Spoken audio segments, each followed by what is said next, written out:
زمستانیم ابر در من تنیده، که سرما زمستانه اینجا خزیده.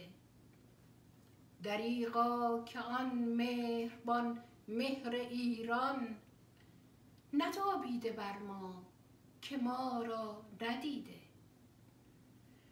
کجا گم شد آن روز خورشید و آن دی، چرا خاک روشن به تاری رسیده. شدم پاک ابری و دلتنگ و تیره، نه آن مهر پیدا نه آن تاب شیده.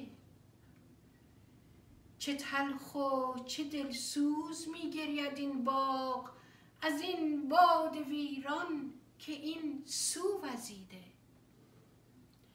شب چله و شام یلدا برآمد، بیا روز خورشید و مهر سپیده.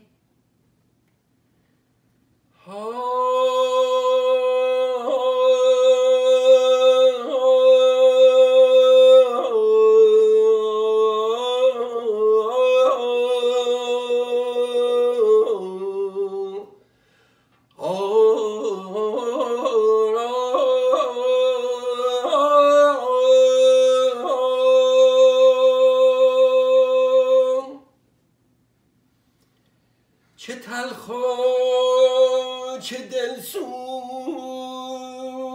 می گرید این باغ، از این باد ویران که این سو وزیده.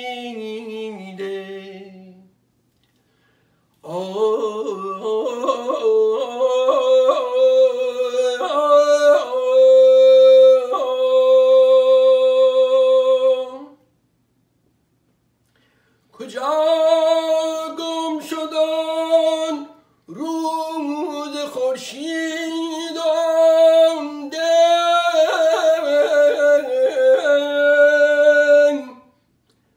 چرا خاک روشن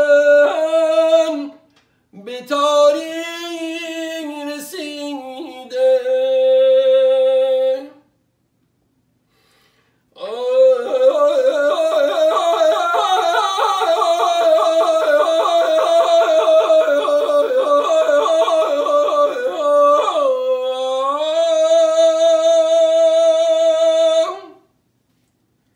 شب چله و شام یلدا